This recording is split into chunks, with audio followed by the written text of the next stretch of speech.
When he was 15, Rick Hansen was thrown from the bed of a pickup truck. He never walked again. But here's the thing about Rick. Instead of cursing his fate, he became a power. So inspired by his mentor, Terry Fox, Rick undertook a 2-year journey. Today, he still works hard to provide opportunity to people with disabilities. I found one evening when I was having dinner with a friend that there was a person who had just lost his leg to cancer, and he went to Simon Fraser University. I got his name. His name was Terry Fox.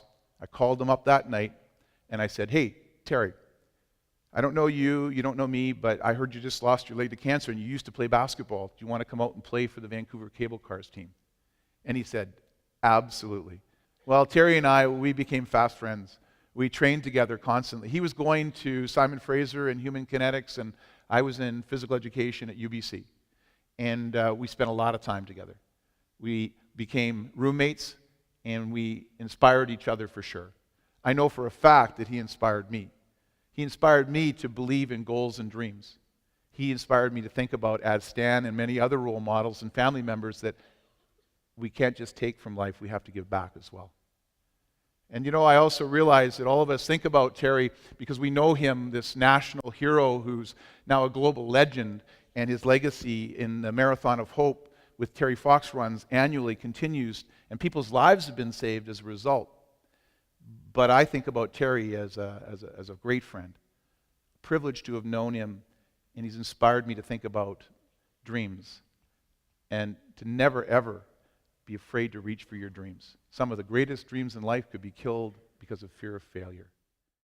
You also are in a moment like this when I was in a class and there was a teacher, my prof, was saying to people that, you know, there's moments in time in life and you either go through the window of opportunity or it closes and it never happens.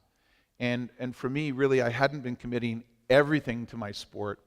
And my teacher was speaking to 100 people, but I heard it as though he was speaking directly to me. He never knew exactly in that big lecture that one moment, and it changed my whole life because I came out of that class, I changed my schedule to commit to the level that I needed to truly be the best I could be, and I went to the completely next level as a result of that experience.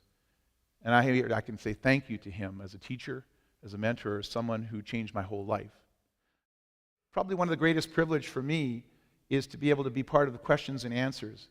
And I'm constantly reminded by the insight in these questions. And one question that keeps coming up is, Rick, if you ever had a chance to go back to that accident site, you know, where you were actually hitchhiking, would you decide to not get in the back of the pickup truck?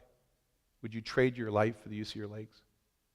And the answer that I give them is, you know, back when I first had my injury, I would have sold my soul for the use of my legs. It was devastating. But my answer now is I would never trade my life for the use of my legs. I feel like I'm one of the luckiest guys on the planet because I've come to learn what's important in life. It's not about whether you can use your legs or not.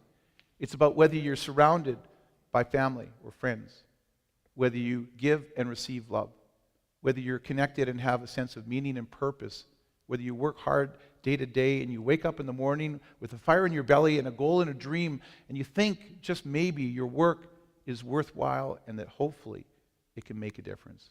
Just maybe leave the world a little better place than when you came. I feel that I don't need to be cured in order to be whole as a human being. And it's this country that has placed me in that place and fills my whole heart and soul with gratitude. And I believe that for all of us, it's the simple things that matter most. And I know in your journey, your challenges may not be so visible, but can be equally or more devastating. And to know that you are not alone, that there is hope for all of us, to sustain ourselves during those most difficult times, that we can achieve excellence, that the agricultural community is achieving unbelievable things in this country and globally. We are competing and collaborating and contributing. And it's based on each and every one of you and your attitude and what you do every single day. Dig deep. Stay the course. Continue the exceptional work. Do as I do and believe your best work is in front. Never give up, you guys. Thank you very much.